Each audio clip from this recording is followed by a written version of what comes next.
Hello दोस्तों, स्वागत है आपका अपना YouTube channel basic agriculture Amit में। तो आज के सेशन में हम लोग कंप्लीट करेंगे एग्रोमेट्रोलॉजी, कृषि मौसम विज्ञान। ठीक है दोस्तों, तो आज हम लोग ऑब्जेक्टिव क्वेश्चन को सॉल्व करेंगे कृषि मौसम विज्ञान यानी कि एग्रोमेट्रोलॉजी में। ठीक है दोस्तों, तो चलिए आगे बढ़ने से पहले अगर आपने मेरे इस चैनल को सब्सक्राइब नहीं किया तो सब्सक्राइब कर दीजिए और बेल आइकन को भी प्रेस कर दीजिए। तो चलिए दोस्तों आगे सेशन की तरफ हम लोग बढ़ते हैं। तो एग्रोमेट्रोलॉजी का ये ऑब्जेक्टिव क्वेश्चन है। ठीक है दोस्तों, कृषि मौसम विज्ञान का।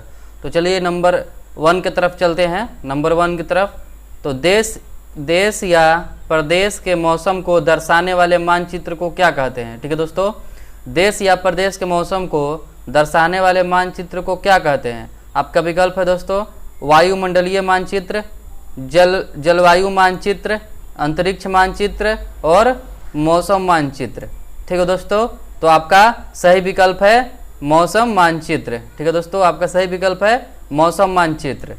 नंबर 2 देखिए दोस्तों, विश्व मौसम एवं जलवायु की जानकारी प्रदान करने वाले एक कार्यालय की स्थापना कहाँ की गई। ठीक है दोस्तों, जो विश्व मौसम एवं जलवायु जो कार्यालय है उसकी स्थापना कहाँ पर है। ठीक है दोस्तों, तो आपका विकल्प है न्यूयॉर्क में, पेरिस में, जनेवा में, नई दिल्ली में। ठीक है दोस्तों, तो आपका सही विकल्प है जनेवा में। नेक्स्ट है दोस्तों नंबर 3, पृथ्वी के लिए कौन सा मंडल सुरक्षा कवच अथवा छतरी का कार्य करता है। ठीक है दोस्तों, पृथ्वी के लिए कौन सा मंडल सुरक्षा कवच अथवा छतरी का कार्य करता है। तो आपका विकल्प है दोस्तों समताप मंडल, अमन मंडल, क्षोभ मंडल और ओजोन मंडल। ठीक है दोस्तों, तो आपका सही विकल्प है ओजोन मंडल। ओजोन मंडल क्या करता है, सूर्य के जो पराबैंगनी किरण होता है वो पृथ्वी तक पहुंचने में ये रोकता है। नंबर 4 चलते हैं दोस्तों, वायुमंडल के प्राकृतिक संतुलन के लिए कार्बन डाइऑक्साइड उपयुक्त प्रतिशत मानी जाती है। ठीक है दोस्तों, तो दोस्तों वायुमंडल के प्राकृतिक संतुलन बनाए रखने के लिए कार्बन डाइऑक्साइड की कितना प्रतिशत होना चाहिए वायुमंडल में। ठीक है दोस्तों, तो आपका विकल्प है 0.02%, 0.03%, 0.04%, 0.05%। तो दोस्तों आपका सही विकल्प है 0.03%। ठीक है दोस्तों, वायुमंडल में कार्बन डाइऑक्साइड की मात्रा 0.03% होना चाहिए। तो दोस्तों नंबर 5 क्या है, पर्यावरण का सर्वाधिक क्रियाशील एवं महत्वपूर्ण अंग कौन सा है। ठीक है दोस्तों, पर्यावरण का सबसे महत्वपूर्ण अंग कौन सा है, तो आपका विकल्प है जलवायु, जलमंडल, जैवमंडल और स्थल मंडल। ठीक है दोस्तों, तो आपका सही विकल्प है जलवायु। जलवायु जो है पर्यावरण का महत्वपूर्ण अंग है और क्रियाशील, सर्वाधिक क्रियाशील भी है। ठीक है दोस्तों, नेक्स्ट है दोस्तों नंबर 6, मेट्रोलॉजी का शाब्दिक अर्थ क्या है। ठीक है दोस्तों, मेट्रोलॉजी का शाब्दिक अर्थ क्या है। आपका विकल्प है ऊपर की वस्तुओं की विवेचना, वायुमंडल का जल एवं वायु प्रारूप, पृथ्वी के ढाल का वर्णन, वायुमंडल का संगठन। ठीक है दोस्तों, तो आपका सही विकल्प है ऊपर की वस्तुओं की विवेचना, यानी कि ऊपर में क्या हो रहा है उसकी पूर्ण जानकारी रखना मेट्रोलॉजी का काम है। नेक्स्ट है दोस्तों नंबर 7, धरातल पर तापमान का निर्धारण एवं वितरण होता है। ठीक है दोस्तों, धरातल पर तापमान का निर्धारण एवं वितरण किसके द्वारा होता है। तो आपका विकल्प है दोस्तों विषुवत रेखा के द्वारा, देशांतर रेखा के द्वारा, वायुमंडल द्वारा, अक्षांश के द्वारा। ठीक है दोस्तों, तो आपका सही विकल्प है अक्षांश के द्वारा धरातल पर तापमान का वितरण होता है। ठीक है दोस्तों, नेक्स्ट है दोस्तों भारत में इंस्टीट्यूट ऑफ ट्रॉपिकल मेट्रोलॉजी की स्थापना कहाँ की गई। ठीक है दोस्तों, भारत में इंस्टीट्यूट ऑफ ट्रॉपिकल मेट्रोलॉजी की स्थापना कहाँ की गई। आपका विकल्प है दोस्तों नागपुर में, शिमला में, पुणे में, बेंगलोर में। ठीक है दोस्तों, तो दोस्तों आपका सही विकल्प है पुणे में। ठीक है दोस्तों, पुणे में इंस्टीट्यूट ऑफ ट्रॉपिकल मेट्रोलॉजी की स्थापना की गई।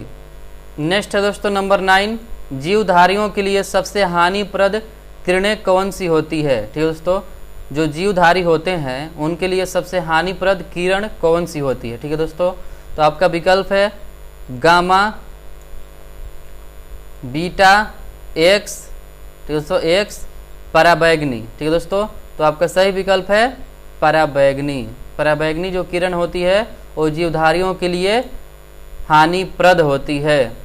नेक्स्ट है दोस्तों नंबर 10, भारत में मौसम की भविष्यवाणी किसके द्वारा प्रकाशित की जाती है? ठीक है दोस्तों, भारत में मौसम की भविष्यवाणी किसके द्वारा प्रकाशित की जाती है? तो आपका विकल्प है दोस्तों केंद्रीय कृषि द्वारा, योजना आयोग द्वारा, अंतरिक्ष विज्ञान विभाग द्वारा, सूचना एवं प्रसारण मंत्रालय द्वारा।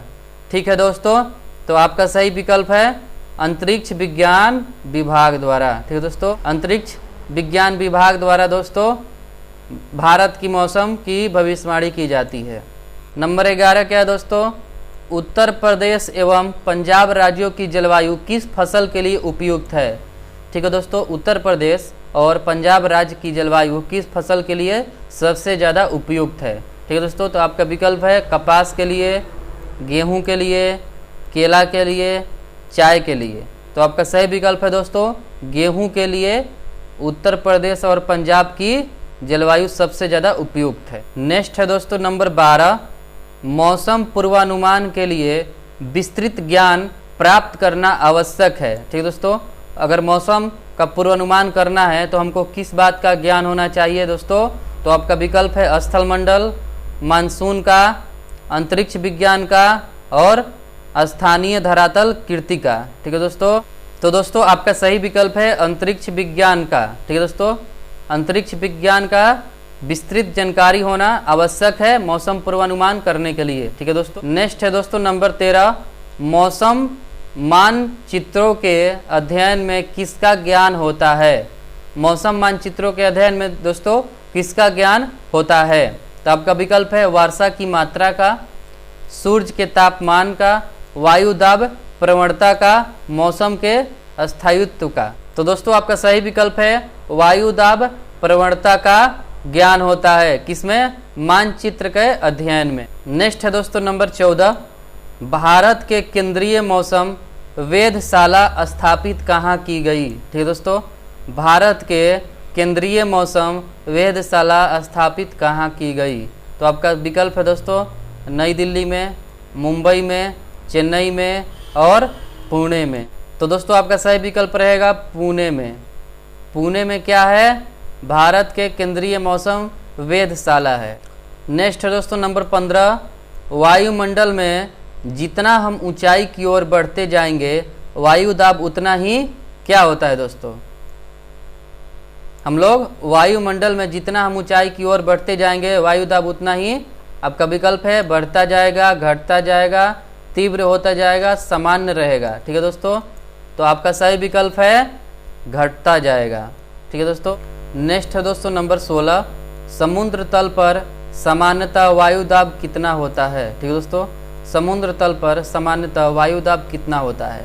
तो आपका विकल्प है 1013 मिलीबार, 1010 मिलीबार, 1015 मिलीबार, 1020 मिलीबार। ठीक है दोस्तों, तो आपका सही विकल्प रहेगा 1013 मिलीबार समुद्र तल पर वायु दाब होता है। नेक्स्ट है दोस्तों नंबर 17, वायु दाब बहुत ही कम होता है। ठीक है दोस्तों, वायु दाब बहुत ही कम होता है कब? ग्रीष्म ऋतु में, शीत ऋतु में, शरद ऋतु में और बसंत ऋतु में। ठीक है दोस्तों, कब कम होता है वायु दाब? तो आपका सही विकल्प है दोस्तों ग्रीष्म ऋतु में। नेक्स्ट है दोस्तों नंबर 18, अल्कोहल कितना डिग्री सेंटीग्रेड पर जमता है? ठीक है दोस्तों, नेक्स्ट है नंबर 18, अल्कोहल कितना डिग्री सेंटीग्रेड पर जमता है? तो आपका सही विकल्प है दोस्तों 110 degree centigrade, 120 degree centigrade, 140 degree centigrade और 130 डिग्री सेंटीग्रेड। तो दोस्तों आपका सही विकल्प है 130 डिग्री सेंटीग्रेड। जब पहुंच जाएगा तो अल्कोहल जमना स्टार्ट हो जाएगा। ठीक है दोस्तों, नेक्स्ट है दोस्तों 19 नंबर, वायुमंडल की आर्द्रता किससे मापी जाती है? ठीक है दोस्तों, वायुमंडल में जो आर्द्रता होती है वो किससे मापी जाती है? ठीक है दोस्तों, तो आपका सही विकल्प है वायु सूचक से, शुष्क बल्ब तापमापी से, बात सूचक से, वायु दाब मापी से। ठीक है दोस्तों, तो आपका सही विकल्प रहेगा शुष्क द्रव्य बल्ब मापी से। नेक्स्ट है दोस्तों नंबर 20, वर्षा की मात्रा किस पर निर्भर करती है? ठीक है दोस्तों, वर्षा की जो मात्रा होती है वो किस पर निर्भर करती है? आपका विकल्प है वायु दाब पर, जल चक्र पर, वायुमंडल की आर्द्रता पर, तापमान पर। ठीक है दोस्तों, तो आपका सही विकल्प रहेगा वायुमंडल की आर्द्रता पर क्या होता है, वर्षा की मात्रा निर्भर रहती है। ठीक है दोस्तों, वायुमंडल की आर्द्रता पर वर्षा की मात्रा निर्भर रहती है। तो चलिए दोस्तों, आज के लिए बस इतना ही।